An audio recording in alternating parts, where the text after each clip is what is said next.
তো hello everyone, আমরা আজকে গ্র্যাভিটেশনের সেকেন্ড লেকচার দেখব। তো ওয়েলকাম আমাদের সেকেন্ড লেকচারে। তো আজকে আমাদের টপিক হচ্ছে গ্র্যাভিটেশনাল ফিল্ড। সবাই হেডিং দাও, গ্র্যাভিটেশনাল ফিল্ড, বা একে বাংলায় বলে মহাকর্ষীয় ক্ষেত্র। ওকে, তো গ্র্যাভিটেশনাল ফিল্ড বা মহাকর্ষীয় ক্ষেত্র জিনিসটা কি? আচ্ছা, ক্ষেত্র, ফিল্ড বা ক্ষেত্র বলতে তোমরা কি বুঝো? ধরো আমি বলতেছি যে হচ্ছে একজন মেয়র, তো মেয়রের ফিল্ড কত দূর? ফিল্ড মানে হচ্ছে ওনার পাওয়ার যতটুকুর ভিতরে কাজ করে। ধরো একজন মেয়রের পাওয়ার কি সিটি কর্পোরেশনের ভিতরে কাজ করে, তার মানে একজন মেয়রের ফিল্ড হচ্ছে সিটি কর্পোরেশন পর্যন্ত। তেমন একজন প্রাইম মিনিস্টার রাষ্ট্রের ভিতরে তার ওনার পাওয়ার কাজ করে পুরো রাষ্ট্রব্যাপী, তেমন ওনার ফিল্ড হচ্ছে পুরো রাষ্ট্রব্যাপী। তেমন একজন এমপি একটা আসন বা একটা হচ্ছে ধরো এমপি কি হয় একটু আসনের হয়, ওই আসন ব্যাপী ওনার পাওয়ার কাজ করে। তো একটা এমপির ফিল্ড হয় একটা আসন ব্যাপী। তেমনি ধরো ইউনিয়ন চেয়ারম্যান, ওনারা হচ্ছে ফিল্ড ইউনিয়ন ব্যাপী। তেমনি মহাকর্ষীয় ফিল্ড বা নর্মাল যদি আমি ফিল্ডের কথা চিন্তা করি, তাহলে ফিল্ড মানে হচ্ছে যে এরিয়া জুড়ে তার প্রভাব বিস্তার করে। তাহলে ফিল্ড কি? ফিল্ড হচ্ছে যে এরিয়া জুড়ে প্রভাব বিস্তার করে তাকে আমরা ফিল্ড বলি। এখন তাহলে মহাকর্ষীয় ফিল্ড মানে মহাকর্ষীয় ক্ষেত্র বা হচ্ছে গ্র্যাভিটেশনাল ফিল্ড কি? এটা হচ্ছে যেই এরিয়া জুড়ে আমার এই যে মহাকর্ষীয় বল এটা কাজ করবে তাকে আমরা মহাকর্ষীয় ফিল্ড বলবো। তো খুব সুন্দরভাবে ডেফিনিশনটা লিখে নাও।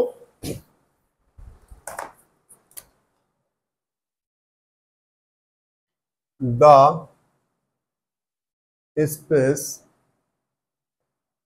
around a mass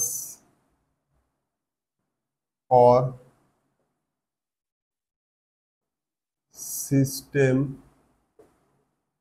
of masses in which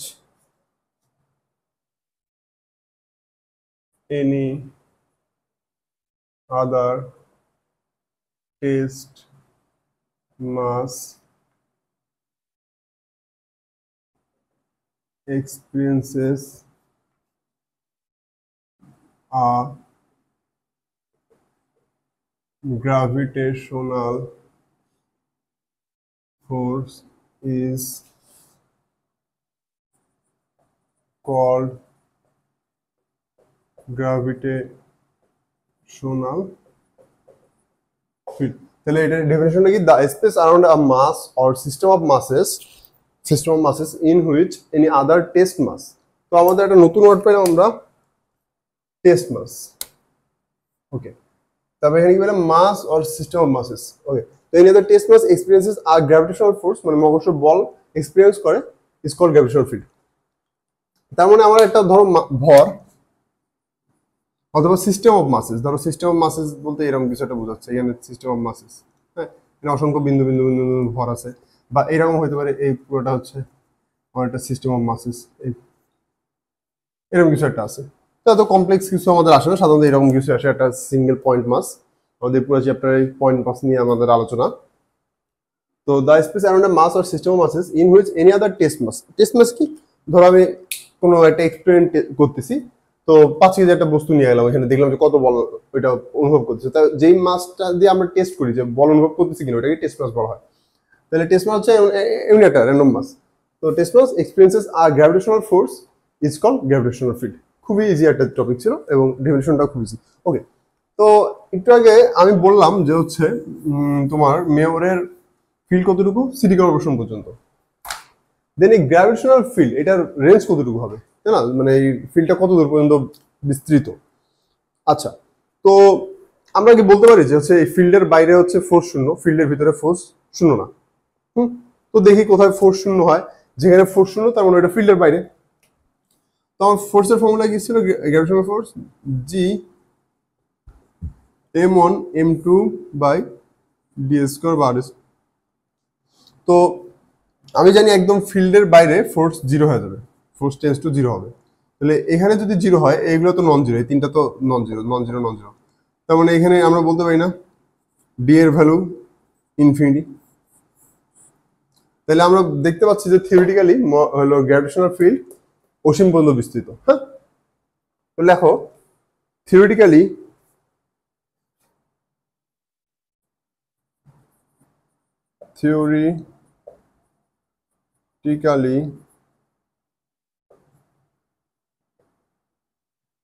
gravitational field extends up to infinity,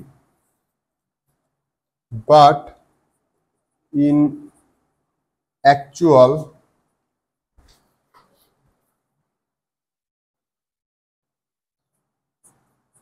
the gravitational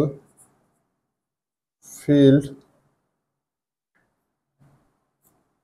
become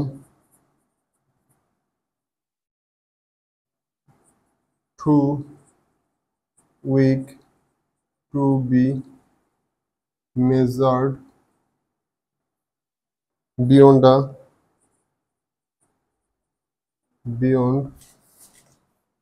a particular distance. Theoretically gravitational field extends up to infinity, মানে তাত্ত্বিকভাবে আমরা দেখতে পারি গ্র্যাভিটেশনাল ফিল্ড ইনফিনিটি পর্যন্ত মানে অসীম পর্যন্ত বিস্তৃত, but in actual the gravitational field become too weak to be measured beyond a particular distance, মানে একটা নির্দিষ্ট দূরত্বের পরে এই ফোর্সটা অনেক কম হয়ে যায়, মানে এটা হচ্ছে তোমার রিয়েল লাইফে যেটা হয়। বাট ওই তো অনেক কম, ধরো হচ্ছে 0.00000 ধরো 10⁻⁻10, বাট আছে তো কিছু একটা, তাই না? তো এটা খুবই একটা মানে নির্দিষ্ট দূরত্ব পার হলে এটা আমার অনেক কম হয়ে যায়। তো এমনিতেও আমাদের গ্র্যাভিটেশনাল ফোর্স হচ্ছে অনেকটা উইক ফোর্স। ওকে, তো এরপরে একটা ডেফিনেশন লেখো টেস্ট মাসের, কারণ এই ওয়ার্ডগুলো আমরা এরপরে আরো দেখবো। টেস্ট মাস, তারপর হচ্ছে তোমার টেস্ট চার্জ। তো ডেফিনেশন লেখো টেস্ট মাস। টেস্ট মাসের ডেফিনেশন হচ্ছে known quantity of mass used as a reference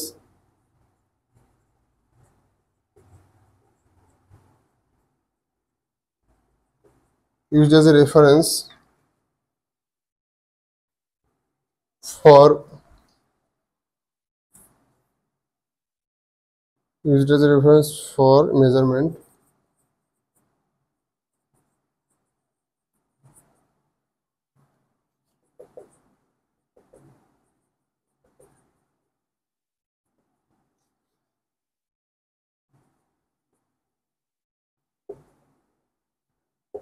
তো এটাই টেস্ট মাস, কিছুই না।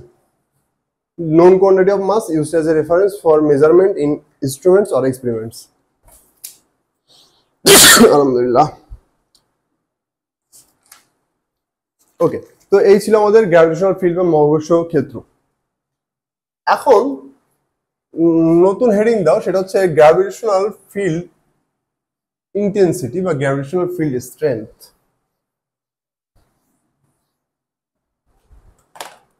নতুন টপিক, খুবই ইম্পর্টেন্ট একটা topic.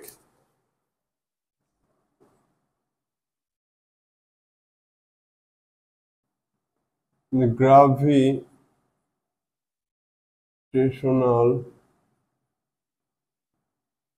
field intensity or gravitational field strength বাংলায় বলা হয় মহাকর্ষীয় ক্ষেত্র প্রাবল্য। ওকে, তো এই যে মহাকর্ষীয় ক্ষেত্র প্রাবল্য এটা কি জিনিস? ওকে, তো বুঝাচ্ছে, তুমি জাস্ট ওয়ার্ড থেকে দেখো যে গ্র্যাভিটেশনাল ফিল্ড ইনটেন্সিটি বা গ্র্যাভিটেশনাল ফিল্ড স্ট্রেংথ, মানে মহাকর্ষীয় ক্ষেত্রের শক্তিটা কিরকম, তাই না? মানে ওই জায়গায় ফিল্ডটা কতটা স্ট্রং, এই স্ট্রেংথ দ্বারা তো ওইটা বোঝাচ্ছে। ধরো আমার এখানে একটা ভর আছে, এর থেকে 5 মিটার দূরে কোনো বিন্দু, হ্যাঁ, এই বিন্দুতে ফিল্ডটা কত স্ট্রং, যত দূরে যেতে থাকবে ফিল্ডটা তত উইক হবে না?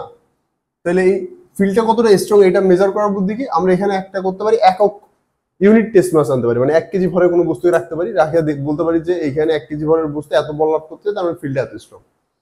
তার মানে কোনো বিন্দুতে 1 কেজি ভরের বস্তু দ্বারা আমরা ডিফাইন করতে পারি, কমন সেন্স থেকে বলতে পারি যে হ্যাঁ 1 কেজি ভরের বস্তু রেখে আমরা বলতে পারি যে যেটুকু হচ্ছে, যেটুকু স্ট্রেংথ মানে ফিল্ড যতটা জোরে টানতেছে সেটা হচ্ছে ওর ফিল্ড স্ট্রেংথ। তো এইভাবে আসলে গ্র্যাভিটেশনাল ফিল্ড ইন্টেন্সিটি মেজার করা হয়। তো ডেফিনেশনটা লেখো, the force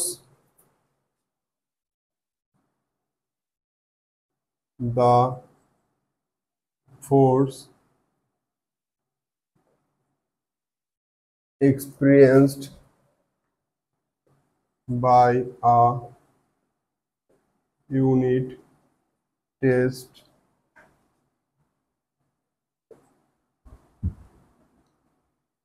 mass placed at a point in a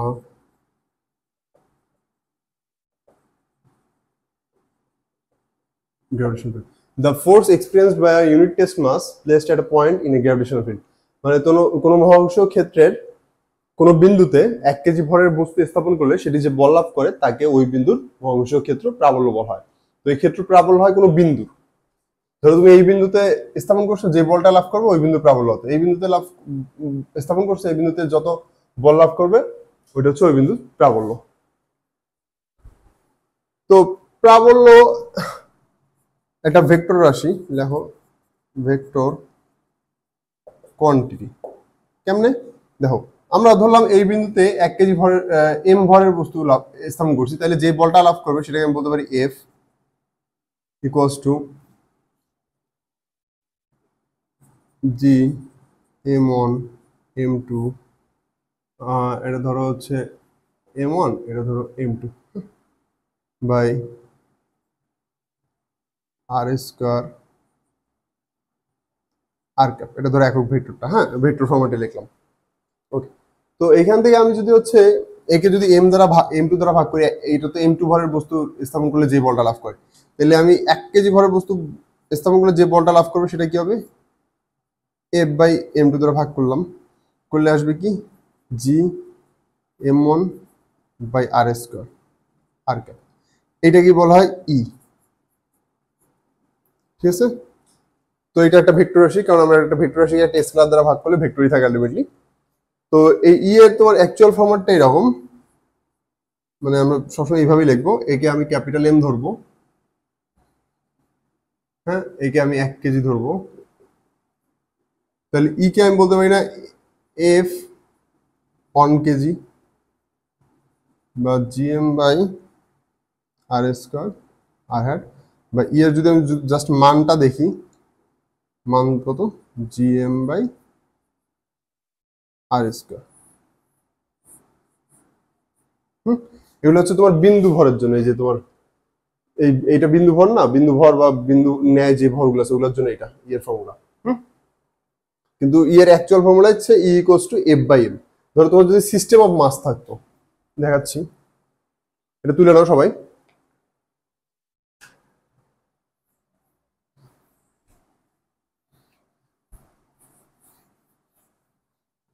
ধরো এরকম আমার সিস্টেম অফ মাস আছে, এরকম একটা সিস্টেম অফ মাস আছে, হ্যাঁ এই সিস্টেম অফ মাস, বা এখানে ধরো এরকম একটা সিস্টেম অফ মাস আছে, হ্যাঁ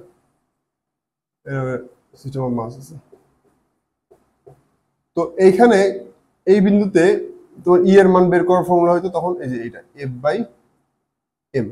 এখানে তুমি এই যে এইভাবে বলতে পারতাম না যে G M by R square এটা হবে, তুমি বলতে পারবে না এখানে, কারণ এখানে এফ এর ফর্মুলা যে এরকম হবে না যে G M M by R square, তাই না? এফ এর ফর্মুলা এরকম হচ্ছে না, তো এই কারণে ই এর ফর্মুলা এরকম হবে না। তো ই এর অ্যাকচুয়াল ফর্মুলা হচ্ছে equals to F by M, ঠিক আছে? 1 কেজি ভরের কোনো বস্তু মহাকর্ষীয় ক্ষেত্রের কোনো বিন্দুতে যে বল লাভ করে তাকে ওই বিন্দুর মহাকর্ষীয় ক্ষেত্র প্রাবল্য বলা হয়। এটাকে বলা হয়, এই 1 কেজি ভরের বস্তুকে বলা হচ্ছে তোমার ইউনিট, এই যে এটা তো হচ্ছে এম দ্বারা ভাগ করছি, যাও এটা হচ্ছে তোমার টেস্ট মাস, এই এমটাকে টেস্ট মাস বলবো। আর এই এম দ্বারা ভাগ করলে আমি 1 কেজি ভরের বস্তুর জন্য যে বলটা পাচ্ছি ওই তাই না, তাহলে ওইটা হয়ে যাচ্ছে আমার ইউনিট টেস্ট মাস। ঠিক আছে, ইউনিট টেস্ট মাস, টেস্ট মাস হচ্ছে এম ভরের, আর 1 কেজি ভর হলে ইউনিট টেস্ট মাস। ওকে, তাহলে আমার হচ্ছে ফর্মুলা কি, E equals to F by M. এখন এটা ভিন্ন কেসের জন্য ভিন্ন ভিন্ন হবে, যেমন যদি এই ক্ষেত্রটা হচ্ছে এরকম না হয়, বিন্দু হয় যার জন্য ক্ষেত্র তৈরি হচ্ছে, তাইলে এই ফর্মুলাটা আমরা অ্যাপ্লাই করতে পারবো। তারপর ফাঁপা গুলো হলে একরকম হবে, নিরেট গুলো হলে একরকম হবে। ঠিক আছে, তো আমরা এগুলো দেখবো এখন। তো এটা দেখার আগে আমাদের একটা জিনিস, এটা ম্যাথ করি আমরা।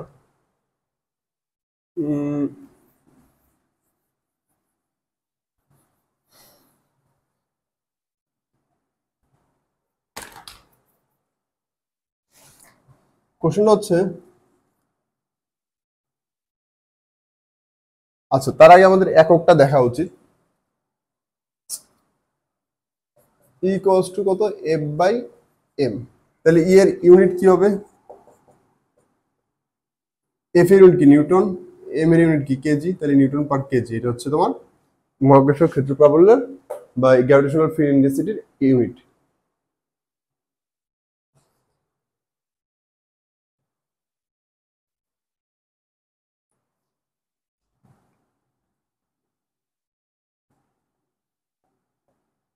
মহাকর্ষীয় ম্যাটটা তুলো সবাই, ক্ষেত্রের কোন বিন্দুতে প্রাবল্যের মান 10 নিউটন পার কেজি হলে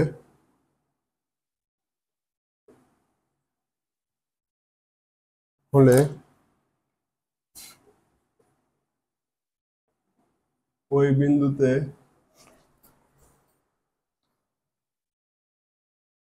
5 কেজি ভরের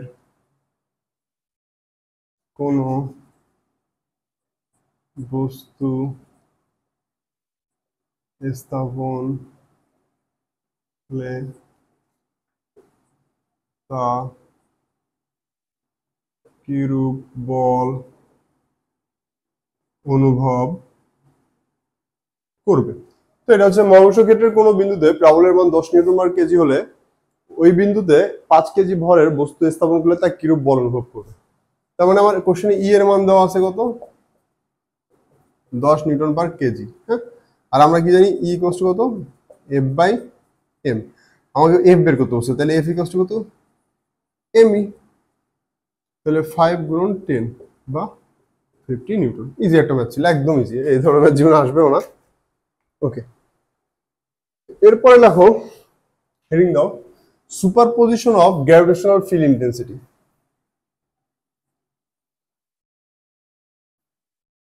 সুপারপজিশন অফ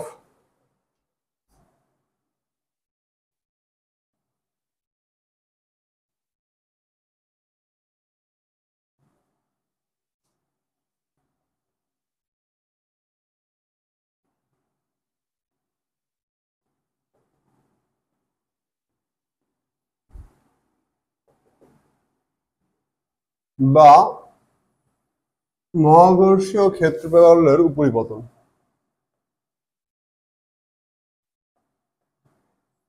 মহাকর্ষীয়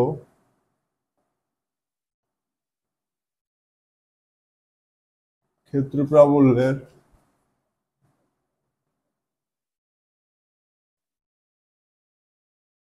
উপরিপতন। তো এটা হচ্ছে তোমার গ্র্যাভিটেশনাল ফোর্সের উপরিপতন নীতির মতোই, সেম অ্যাজ, একদম same.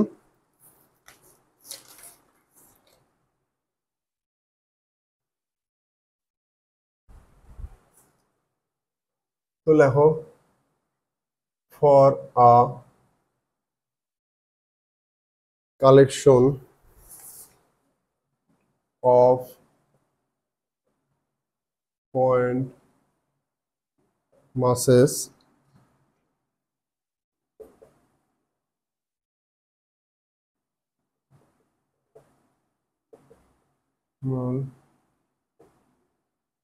field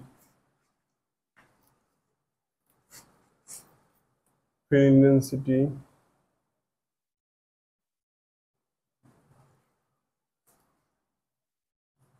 of any mass on a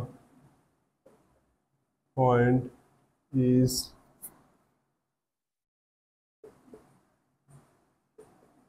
independent of the presence of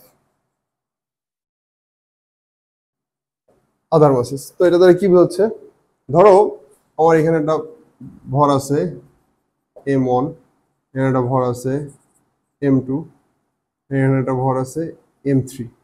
তো আমাকে আস্ক করা হয়েছে যে এই বিন্দুতে তোমার নেট মহাকর্ষক ক্ষেত্র প্রাবল্য কত, হ্যাঁ, গ্র্যাভিটেশনাল ফিল্ড ইন্টেন্সিটি কত এখানে।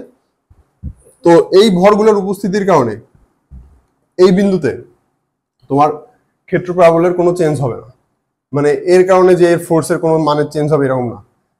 এ না থাকলে এর ফোর্স যেরকম হয়তো এই দুইটা না থাকলে এই দুইটা থাকাতেও এর ফোর্স সেম হবে। তো কি হবে, এ কে দিয়ে আকর্ষণ করবে কোন বলে, জি m1 বাই আর স্কয়ার বলে, এটাকে কোন বলে আকর্ষণ করবে, জি m2 বাই আর1 ধরলাম, এটা r2 স্কয়ার বলে। এ কে দিয়ে আকর্ষণ করবে, সরি এ কে না, এই বিন্দুটাকে এদিকে আকর্ষণ করবে, জি m3 বাই r3 স্কয়ার, এই বলগুলোতে আকর্ষণ করবে। তার মানে এখানে বুঝছে যে একটার প্রেজেন্সে আরেকটার বলের উপর কোনো প্রভাব পড়ে না, এটি উপরিপাতন নীতি। তাহলে এখান থেকে আমি বলতে পারি তাহলে নেট ফোর্স কত হবে,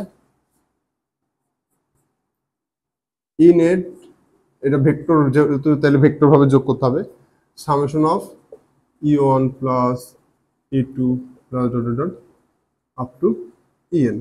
এটা হচ্ছে তোমার উপরিপাতন নীতি, এটাই ফর্মুলা, উপরিপাতন নীতির ফর্মুলা। হ্যাঁ, এটা তুলে নাও।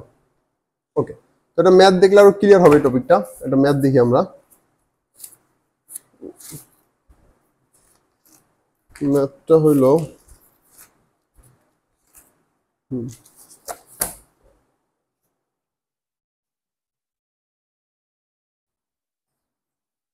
সবাই তুলছে না,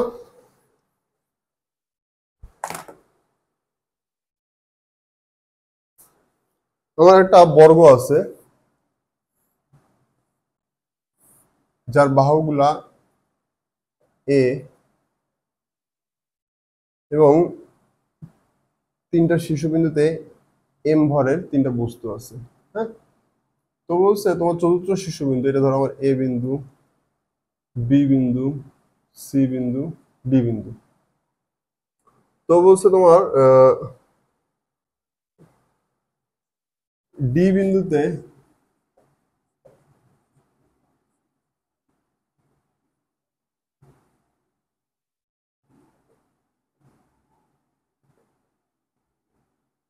মহাকর্ষীয় ক্ষেত্র প্রাবল্য নির্ণয় করো।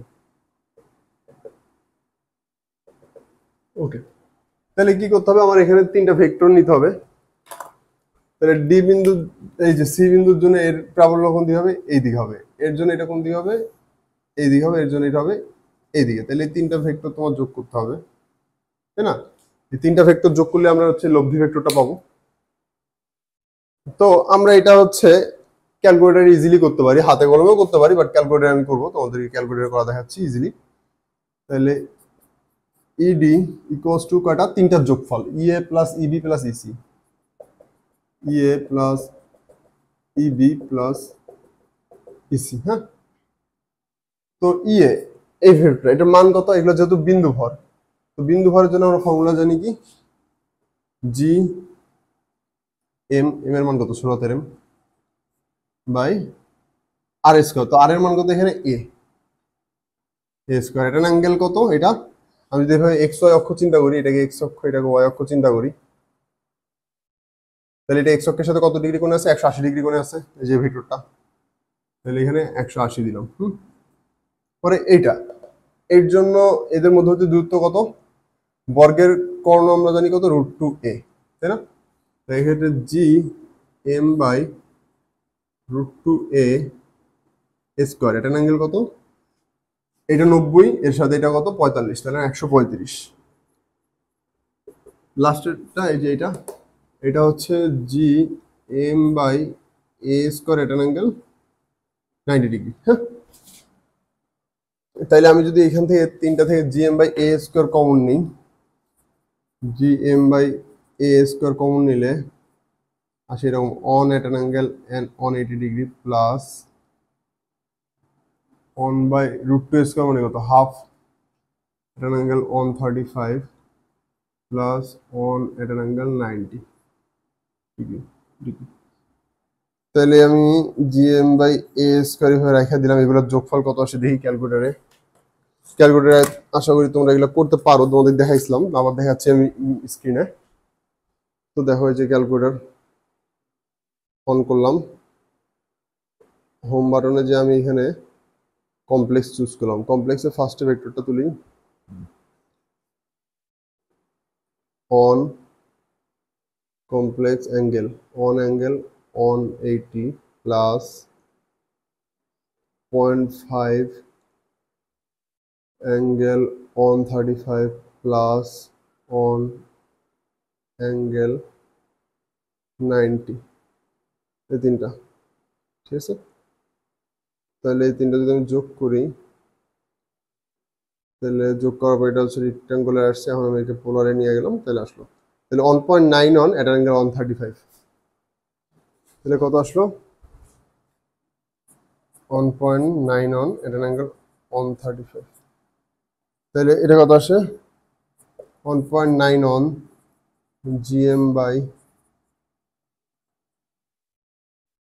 গুণ করে দিলাম জাস্ট, কারণ জানি এটা একটা ভেক্টর, এটা একটা স্কেলার, তাহলে কোনো ভেক্টরকে কোনো স্কেলার দ্বারা গুণ করলে জাস্ট মানটা গুণ হয়, দিক অপরিবর্তিত থাকে, ঠিক আছে? এভাবে গুণ করে দিলাম।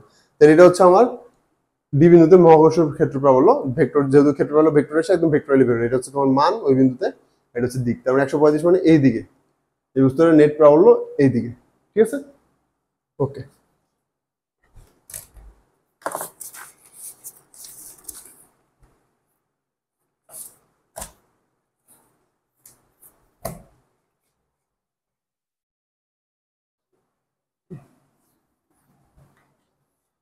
ইজি ম্যাথ ছিল একদম, এই ধরনের ম্যাথ বোর্ডে খুব আসে। তো এবার টপিক দাও, অ্যাক্সিলারেশন ডিউ টু গ্র্যাভিটি বা অভিকর্ষ ত্বরণ।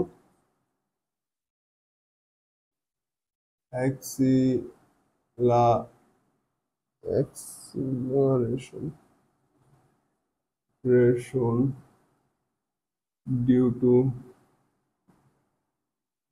gravity বা একে বলা হয় মহাকর্ষ ত্বরণ বা অভিকর্ষ ত্বরণ, অভিকর্ষ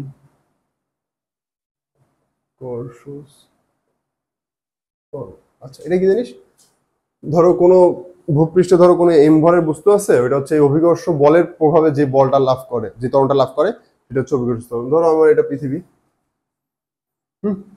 এখানে একটা বস্তু আছে, তো এই পৃথিবী, একে আমি হচ্ছে বললাম যে একটা গোলক ধরতে পারি যার ভরকেন্দ্র এখানে, তাহলে পৃথিবী এর উপরে একটা বল প্রয়োগ করতেছে এফ, এই বলের কারণে এর একটা ত্বরণ হবে। তো আমি দেখি, আমরা কি জানি নিউটনের সেকেন্ড ল থেকে F equals to M A, হ্যাঁ? তাহলে এখানে এফ এর মান কত, জি এই বস্তুর ভর ধরে স্মল এম, পৃথিবীর ভর capital M, G capital M small M, এদের মধ্যবর্তী দূরত্ব ধরলাম small R, R square equals to কত, এম এ। তাহলে এই এম বাদ, তাহলে এ ইকুয়ালস টু কত, G M by small R square. তাহলে এটা হচ্ছে এক্সিলারেশন ডিউ টু গ্র্যাভিটি। এখন এই বস্তুটা যদি ভূপৃষ্ঠে থাকে, তাহলে এ এর মান হবে G M by capital R square, এই ক্যাপিটাল আর কে আমরা এই ভূপৃষ্ঠে থাকলে এটা এটা তখন এই জি হবে, ক্যাপিটাল আর কে আমরা ধরি পৃথিবীর ব্যাসার্ধ,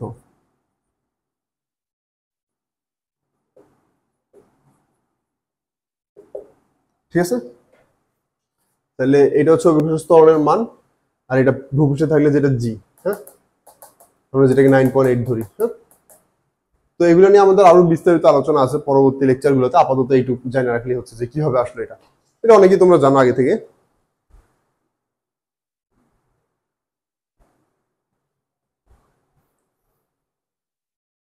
এখন একটা জিনিস লেখো,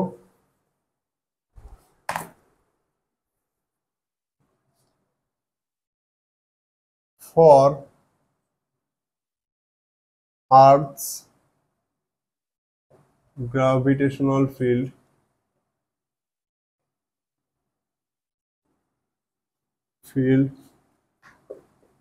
G and E are same as G is also even. তো আমরা কোনো বস্তুর গ্র্যাভিটেশনাল ফিল্ডের ক্ষেত্রে কি বলি, কোনো বিন্দুতে 1 কেজি ভরের বস্তু স্থাপন করলে যে বল লাভ করে সেটাকে আমরা ই বলি।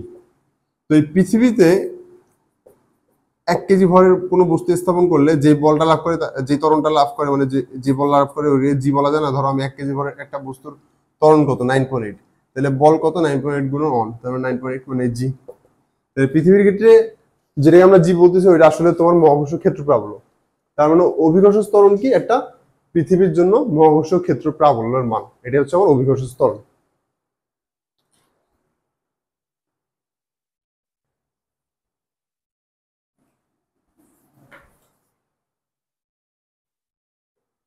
এটা অঙ্ক তোলো।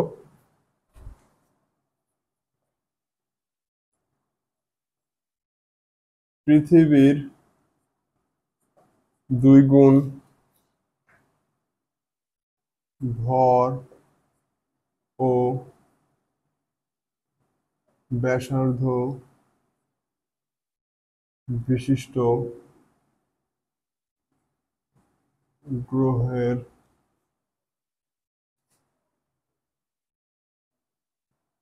পৃষ্ঠে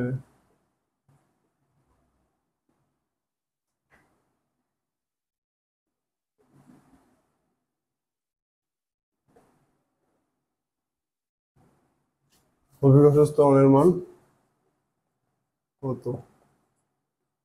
পৃথিবীর জন্য দেওয়া আছে 9.8 মিটার পার সেকেন্ড স্কয়ার। তো হচ্ছে পৃথিবীর 2 গুণ ভর ও ব্যাসার্ধ বিশিষ্ট গ্রহের পৃষ্ঠ অভিকর্ষ ত্বরণের মান কত? ওকে, তো আমরা অভিকর্ষ ত্বরণের ফর্মুলা দেখলাম, এটা কি G M by R square, পৃষ্ঠে যেহেতু বলছে তাহলে পৃষ্ঠ অভিকর্ষ ত্বরণের মানের ফর্মুলা এটা। ওকে, তো এটা ধরলাম পৃথিবীর, যদি আমি চিন্তা তাহলে এইভাবে লেখা যায় না, পৃথিবীর প্লাস ওই গ্রহের, এটা হচ্ছে অন্য গ্রহেরটা যেটা জি ড্যাশ ধরলাম, তাহলে কত জি। আচ্ছা, এখানে একটা জিনিস চিন্তা করো, আমার উপরে পৃথিবীরটা দিছি, তার মানে পৃথিবীর জি এর মান পৃথিবীর মানে এখানে জি এর মান এম এর সমানুপাতিক না, তাহলে উপরে পৃথিবীর ভর বসবে, নিচে ওই গ্রহের ভর বসবে। ব্যাসার্ধের কি ব্যস্তানুপাতিক না, তার মানে পৃথিবীরটা উপরে আছে, তার মানে এই আর পৃথিবীর ব্যাসার্ধ নিচে বসবে আর ওই গ্রহের ব্যাসার্ধ উপরে বসবে। হ্যাঁ, তো এখন আমার জি ড্যাশ বের করতে হবে। তো জি ড্যাশ যদি আমি বের করতে চাই, আচ্ছা জি ড্যাশ বাই জি, তাহলে কি বলছে পৃথিবীর 2 গুণ ভর, তার মানে এর থেকে এর ভর 2 গুণ, তার মানে হাফ, এবং 2 গুণ ভর এবং ব্যাসার্ধও 2 গুণ, তাই না?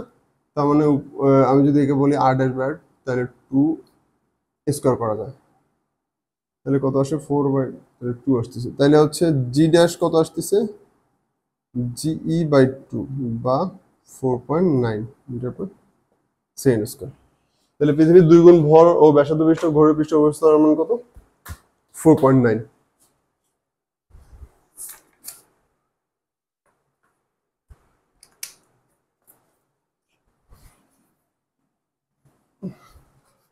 তাহলে আমরা আজকের লেকচার কি দেখতেছি, গ্র্যাভিটেশনাল ফিল্ড দেখলাম শুরুতে, তারপর দেখলাম কি gravitational field intensity.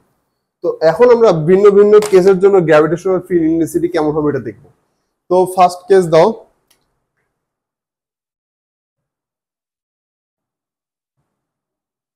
Field due to point মাস, এটা দাও। এটা হচ্ছে আমাদের ফার্স্ট কেস, পয়েন্ট মাসের জন্য আমাদের ফিল্ডের মান কেমন হবে। তো ধরো আমার এখানে এম ভরের কোনো বস্তু আছে, এটা হইতে আর দূরত্বে একটা পি বিন্দুতে একটা পয়েন্ট মাস আছে, হ্যাঁ। তো এই বিন্দুতে ফিল্ডের মান কত হবে? এই বিন্দুতে ফিল্ডের মান হবে এফ বাই এম। এফ এর মান কত? জি এম, আর বাকিটা তো 1 কেজি, তাই না? 1 কেজি, 1 কেজি ধরলাম, এমই ধরলাম, এম বাই আর স্কোয়ার ভাগ এম, তাহলে আলটিমেটলি হচ্ছে G M by R square. তাহলে ফিল্ড ডিউ টু পয়েন্ট মাসের ফর্মুলা কি? E equals to G M by R square, ঠিক আছে। এরপরে দাও field due two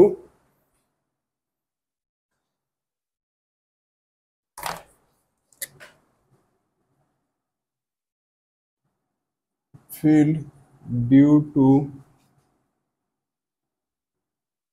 uniform hollow sphere। Okay, তো হলো স্ফিয়ার আবার কি জিনিস? তো স্ফিয়ার কি? স্ফিয়ার হচ্ছে আমাদের গোলককে আমরা ইংলিশে স্ফিয়ার বলি। স্ফিয়ার দুই ধরনের হয়, মানে আমাদের লেভেলে দুই ধরনের আমরা স্ফিয়ার দেখবো, একটা হচ্ছে হলো আর একটা হচ্ছে সলিড।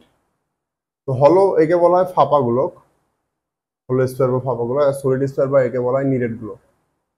তো হলো স্ফিয়ার হচ্ছে যার ভিতরটা ফাঁকা থাকে, একে হলো স্ফিয়ার বলা হয়। সলিড স্ফিয়ার মানে যার ভিতরটাও ভরা থাকে, হ্যাঁ।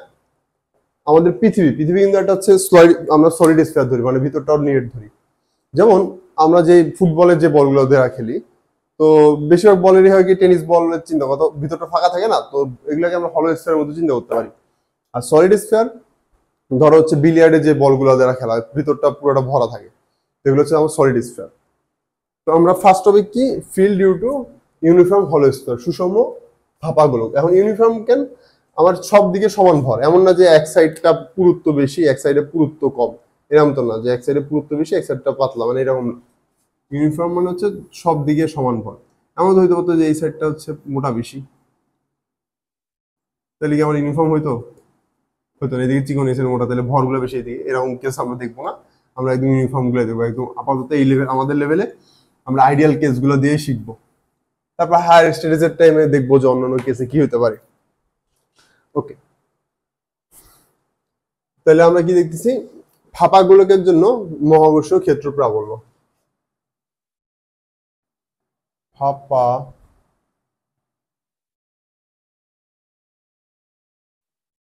গোলকের জন্য মহাকর্ষীয়, ইম্পর্টেন্ট টপিক কিন্তু আজকে সবচেয়ে ইম্পর্টেন্ট টপিক এই যে এটা।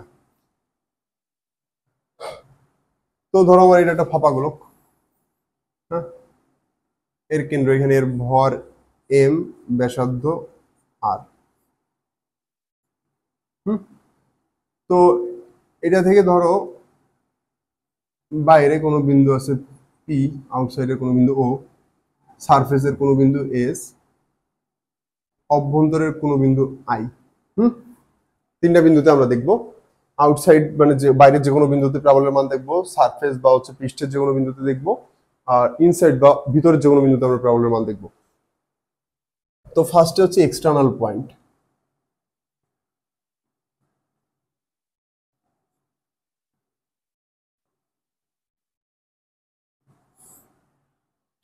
তো বাইরের কোনো বিন্দু, ধরো এই বিন্দু, তো এই বিন্দুতে আমি যদি প্রাবল্য বের করতে চাই, আমি কি পুরো গোলকটাকে একটা হচ্ছে বিন্দু ভরে নিয়ে আরো চিন্তা করতে পারি না? আমি শুরুতে দেখছিলাম যে যখন এরকম গোলক থাকে, তো গোলককে আমি হচ্ছে একটা বিন্দু ভরের ন্যায় চিন্তা করতে পারি, আর সমগ্র ভর কোথায় আছে? এখানে আছে, এই কেন্দ্রে পুঞ্জীভূত আছে। যদি এটা চিন্তা করি, তাহলে এই বিন্দুতে তোমার প্রাবল্যের ফর্মুলা কি হবে? ই আউটসাইড বা ইও ইকুয়ালস টু, এই যে এই পুরো ডিস্টেন্সটাকে আমি বলবো স্মল আর, জি এটার ভর যেহেতু M by small R square, হ্যাঁ। তাহলে এক্সটার্নাল পয়েন্টের ফর্মুলা কি? GM by,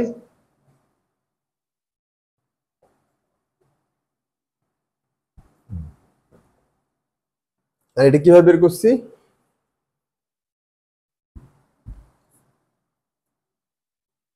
treated as a single particle of same mass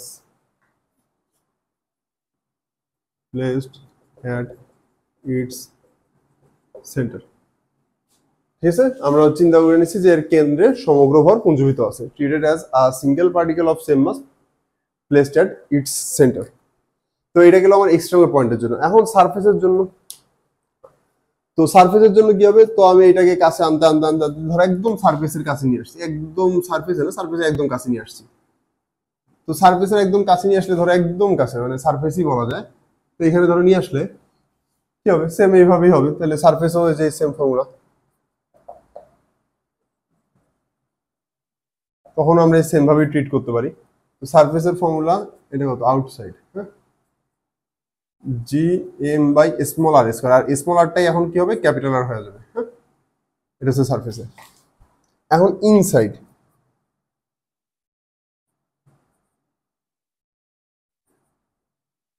অভ্যন্তরে বা ইন্টারনাল পয়েন্ট। হ্যাঁ, ও ইনসাইড আর ইন্টারনাল পয়েন্ট নাল।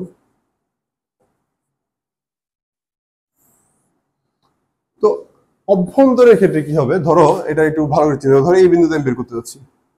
তো এই ক্ষেত্রে হয় কি, আমার একে আমি চিন্তা করতে পারি অসংখ্য বিন্দু ভর এইগুলাতে আছে, এই যে পৃষ্ঠে অসংখ্য অসংখ্য অসংখ্য বিন্দু ভর আছে, অসংখ্য অসংখ্য বিন্দু ভর আছে।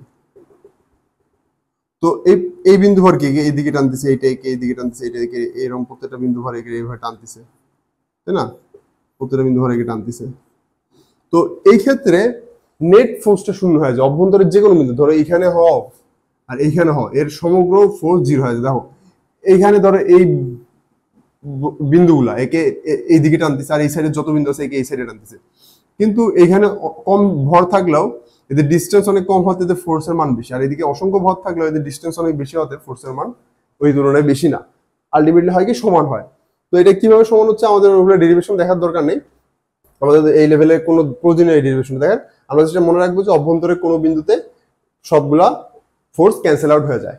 তো ক্যান্সেল আউট হওয়ার কারণে তোমার ইন্টারনাল পয়েন্টের ক্ষেত্রে তোমার ফিল্ড ইন্টেন্সিটি জিরো হয়। ঠিক আছে, তুলে নাও এটা। তাহলে field inside a uniform shell is zero. এটা ইউনিফর্ম শেল বা ইউনিফর্ম হলো স্কয়ার দুইটাই বলা যায়, অথবা uniform uniform shell, uniform shell.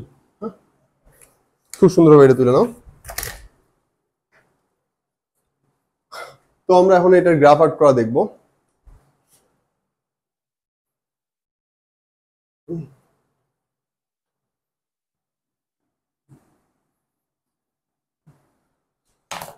তাহলে আমার ইকুয়েশনটা কি আসে, তাহলে E as a function of R G M by R square zero, এটা কখন হচ্ছে, যখন R greater than equals to R, আর যখন আর লেস দেন আর। তো যখন আর এর মান এই আর থেকে শুরু হয় ইনফিনিটি পর্যন্ত তখন এই ফর্মুলা, যখন এই আর এর মান এরকম তখন এই ফর্মুলা। ওকে, তার মানে এখানে দুইটা ফর্মুলা। তাহলে আমি যদি গ্রাফ অঙ্কন করি ফাঁপা গোলকের জন্য ই বনাম আর এর গ্রাফ অঙ্কন করতে চাই, তাহলে এই গ্রাফটা কেমন হচ্ছে, তো আমি একে দুই ভাগে ভাগ করে নিলাম, আর বিন্দুতে ভাগ করে নিলাম। আর বিন্দুর ওই সাইডে এই ফর্মুলা, এই সাইডে এই ফর্মুলা, তাহলে এই পুরো সাইডের জন্য কত, জিরো। ওকে, আর এর বাইরে কোনটা, এই ফর্মুলা। ওকে, তো আমার তাহলে ইকুয়েশনটা কি রকম আসছে, E equals to G M by R square, একে আমি ওয়াই ধরতে পারি, Y equals to G M by R আর যদি এক্স অক্ষে আছে একে এক্স ধরতে পারি, এক্স স্কয়ার, বা একে লেখা যায় Y X square equals to G M constant, এরকম একটা ফরম্যাট আসতেছে আমার ইকুয়েশন। তো আমরা হচ্ছে আমাদের গ্রাফের ভিডিওতে তোমরা দেখে নিও এই ধরনের গ্রাফগুলোকে, আমরা তোমাকে দেখাইছিলাম গ্রাফের ভিডিওতে যে X to the power A Y to the power B equals to constant. এখানে এ আর বি যদি সমান হয় তাহলে এটা হয় রেক্ট্যাঙ্গুলার হাইপারবোলা, আর এ আর বি যদি সমান না হয় তাহলে হয় নর্মাল হাইপারবোলা। হ্যাঁ, তাহলে এটা আমার কি ধরনের গ্রাফ হবে? এটা X square Y equals to constant, তাহলে এটা নর্মাল হাইপারবোলা হবে। হ্যাঁ, এই যে এরকম একটা হাইপারবোলা হবে। ঠিক আছে, এটা হচ্ছে তাহলে আমার কিসের গ্রাফ? এটা আমার ই বনাম আর এর গ্রাফ। আর এই বিন্দুর মানটা কত? G M by capital R square. ঠিক আছে, তো আশা করি এই গ্রাফ আর্ট করতে তোমরা পারবা নিজে থেকে। ওকে, এরপরে হেডিং দাও field due to uniform solid sphere.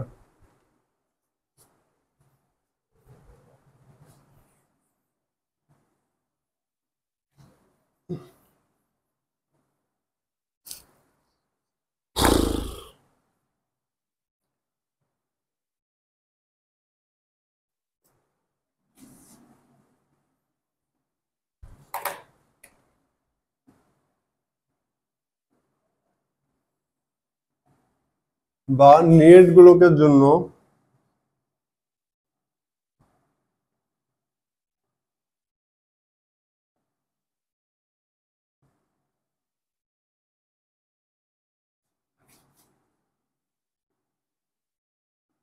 মহাকর্ষীয়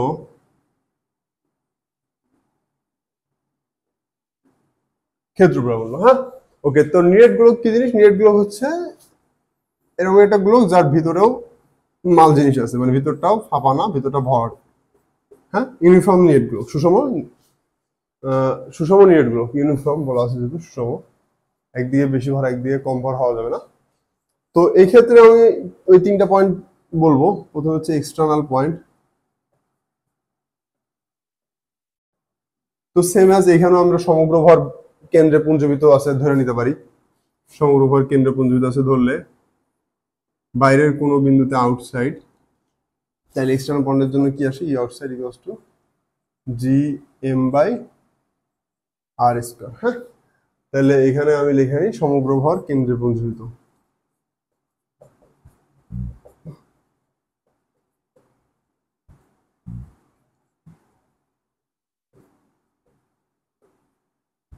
দুই নম্বর হচ্ছে তোমার সারফেসের জন্য।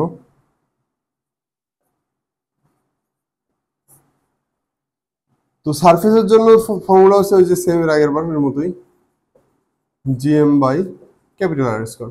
আগাইতে আগাইতে যদি সারফেসে চলে আসে তাহলে স্মল আর এর মান ক্যাপিটাল আর এ পরিণত হবে, মানে গোলকের ব্যাসার্ধে পরিণত হবে। এটা হচ্ছে তোমার এম ভর এবং আর ব্যাসার্ধের একটা গোলক। আর ইন্টারনাল পয়েন্ট, এটা ইম্পর্টেন্ট, বা ইনসাইড, যেটা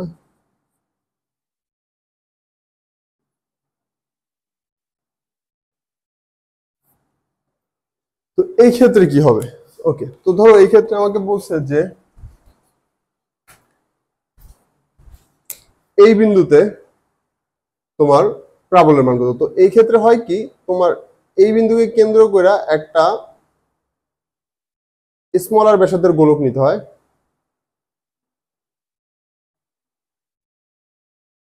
নিয়া এই যে গোলকের পৃষ্ঠে যা বিভব হবে এইটাই হচ্ছে তোমার এই বিন্দুর বিভবের, গোলকের পৃষ্ঠে যে প্রাবল্য হবে এটা হচ্ছে এই বিন্দুর প্রাবল্যের সমান। এখানে হয় কি, তোমার এই যে মাসগুলো আছে ক্যান্সেল আউট হয়ে যায়, যে বাইরের যে মাসগুলো আছে এগুলো নেট ফোর্স ক্যান্সেল আউট হয়, হওয়ার পরে আলটিমেটলি জাস্ট এইটুক ভরের জন্য তোমার নেট ফোর্সটা কাজ করে। এই ভরটুকুনের জন্য তোমার নেট ফোর্সটা থাকে, বাইরের যত ভর আছে সব ক্যান্সেল আউট হয়ে যাচ্ছে। তাইলে এই ক্ষেত্রে আমার স্মল আর দেখি কত হয়। তাহলে এখানে আমার স্মল এর মান তো আমি ধরো দেওয়া আছে কোশ্চেনে, তাহলে এই ক্ষেত্রে আমার ই এর মান কত হবে? ই ইনসাইড হচ্ছে G M dash by small R square. এই এম ড্যাশ কি? এম ড্যাশ হচ্ছে তোমার এই যে ভিতরের গ্লোবটা আছে এর ভর। ওকে, তো এই এম ড্যাশ বের করা তো একটা চ্যালেঞ্জ, তাই না? তো এম ড্যাশ বের করার চিন্তা করি, এম ড্যাশ বের করার পদ্ধতি ভাবি। যেহেতু হচ্ছে এগুলার ঘনত্ব, এগুলো সুষম নিরেট গোলক বলছে, তার মানে এর ঘনত্ব সমান, এই গোলকটারও ঘনত্ব যা হবে বড় গোলকটারও ঘনত্ব তা হবে। তো দুইটার ঘনত্ব সেম, তাইলে আমি কি বলতে পারি, দুজনের হচ্ছে ঘনত্ব আমরা কি জানি, ঘনত্বের ফর্মুলা রো ইকুয়ালস টু কত? M by V.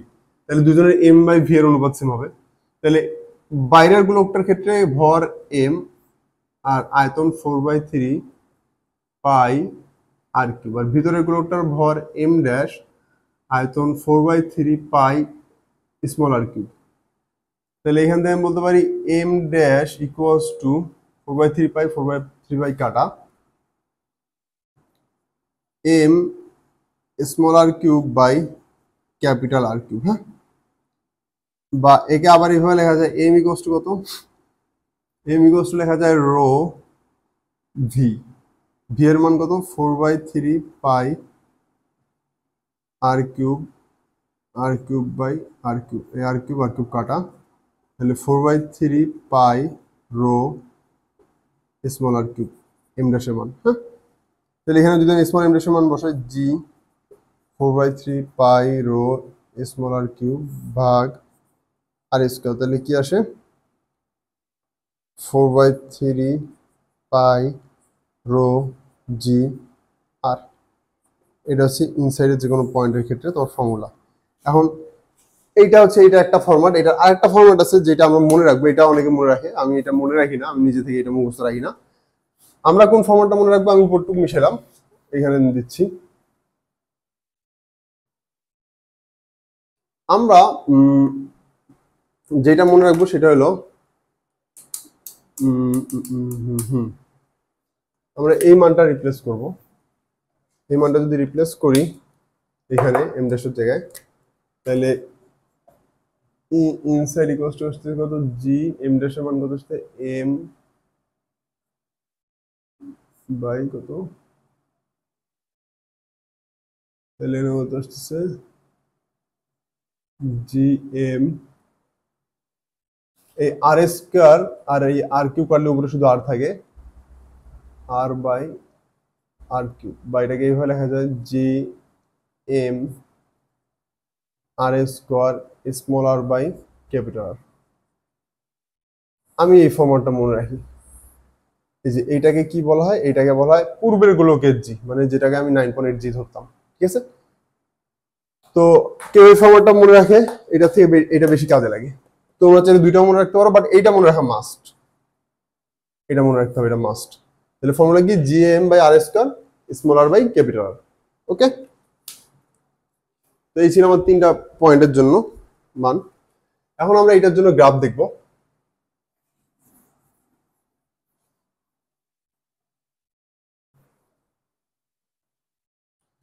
তো গ্রাফ দেখার আগে আমরা ফর্মুলাটা দেখি কেমন ছিল আমাদের। তাহলে E as a function of R G M by small R square যখন আর গ্রেটার দেন আর, আর এটা হলো G M by capital R square small R by capital R যখন আর লেস দেন আর। ওকে, তাহলে আমি গ্রাফটা দেখি, এক্স অক্ষে স্মল আর, ওই অক্ষে ই। তো আর বিন্দুর এই পাশে একরকম মান, ওই পাশে একরকম মান। তো আর বিন্দুর বাম পাশের জন্য দেখো, বাম পাশের জন্য আমি দেখি প্রথমে আর বিন্দুর বাম পাশে। তাহলে এখানে কি আসতেছে, আমি এটাকে ওয়াই এবং এটাকে এক্স হলে Y equals to G M by R square, এটা কনস্ট্যান্ট এক্স আর একটা কনস্ট্যান্ট, তাহলে এখানে আসছে Y equals to constant X বা ওয়াই, আচ্ছা এটা তো কিসের সাথে মিলে Y equals to M X, যা হচ্ছে মূল বিন্দুগামী সরলরেখার মতো। তাহলে এই পর্যন্ত এটা কি হবে, মূল বিন্দুগামী সরলরেখা।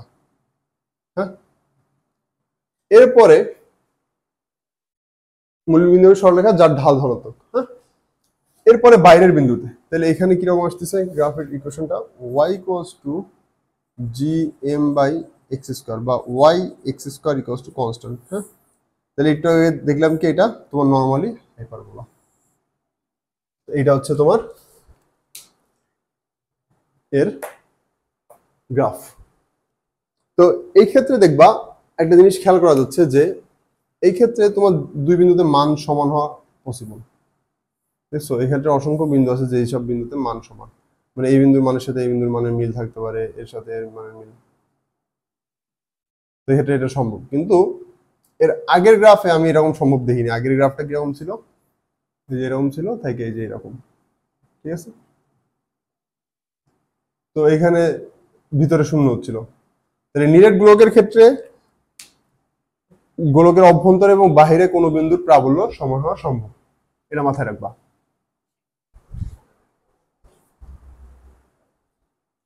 ওকে, তো একটা ম্যাথ দেখি, ম্যাথ দেখলে কনসেপ্ট আরো ক্লিয়ার হবে।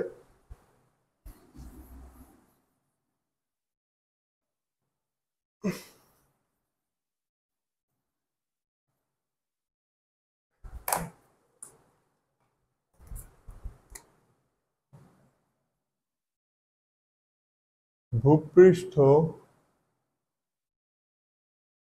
r/2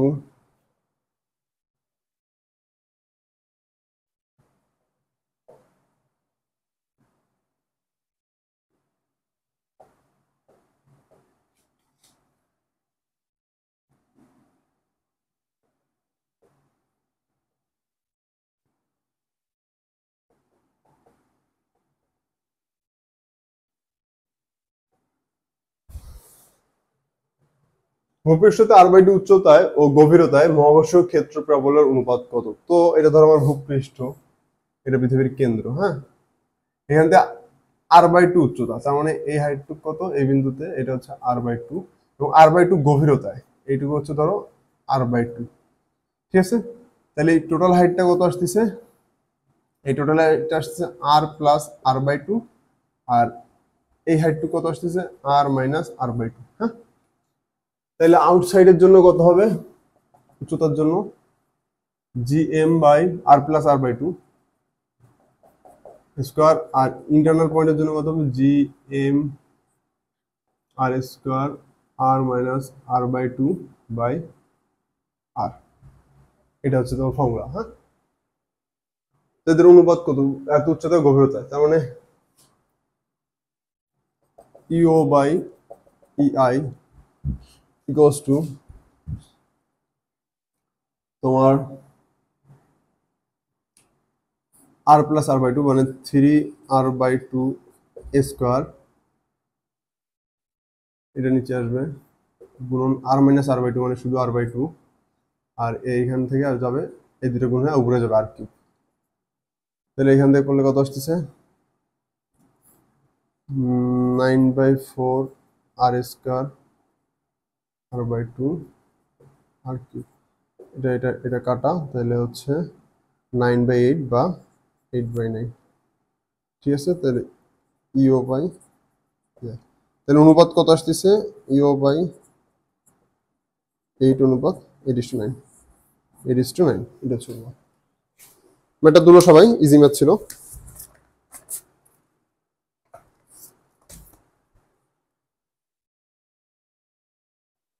আর একটা ম্যাথ তুলো, এটা আজকের লাস্ট ম্যাথ, এটা করলে এই টপিক শেষ।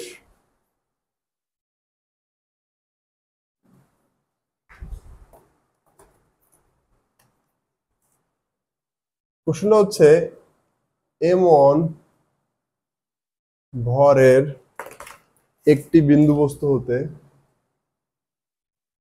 একটি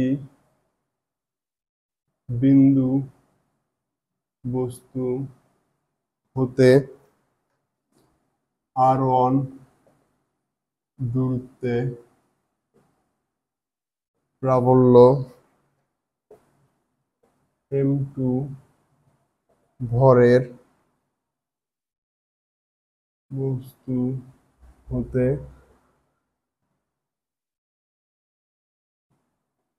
বিন্দু বস্তু m2 ভরের বিন্দু বস্তু হতে r2 দূরত্বে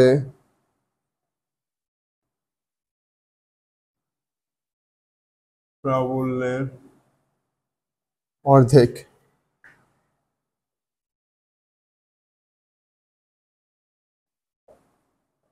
m1/m2 = 1/10 হলে r1/r2 হট। তো কি বলছে, এমন ভরের একটি বিন্দু বস্তু হতে r1 দূরত্বে প্রাবল্য, এমন ভরের একটি বিন্দু বস্তু হতে r1 দূরত্বে প্রাবল্য m2 ভরের উপর একটি বিন্দু বস্তু হতে r2 দূরত্বে প্রাবল্যের অর্ধেক, তাই না, r2 দূরত্বে প্রাবল্যের অর্ধেক। তার মানে r1 দূরত্বে প্রাবল্য half of gm1/r2 r1 square equal to half of gm2 by r2 square, তাই না? তাহলে এখান থেকে জি কাটা m1 by m2 equal to half r1 by r2 square. তাহলে কত আসে 1/10, তাহলে 2/10 equal to r1 by r2 square. তাহলে r1 বাই r2 হচ্ছে 1/√5, এটা আমাদের অ্যান্সার। তো এই ছিল আজকের লেকচার। মোটামুটি আজকে আমরা গ্র্যাভিটেশনাল ফিল্ড ইন্টেন্সিটি সম্বন্ধে সবকিছু দেখলাম। তো নেক্সট লেকচারে আমরা দেখবো গ্র্যাভিটেশনাল ফিল্ড পটেনশিয়াল বা মহাকর্ষীয় ক্ষেত্র প্রাবল্য। ওই লেকচারটা অনেক বড় হবে এবং লেকচারে অনেক টাফ ম্যাথ আমরা দেখবো। আমরা কেবল চ্যাপ্টার শুরু করলাম, বেসিক জিনিসপাতি দেখতেছি। তো টাটা, আল্লাহ হাফেজ।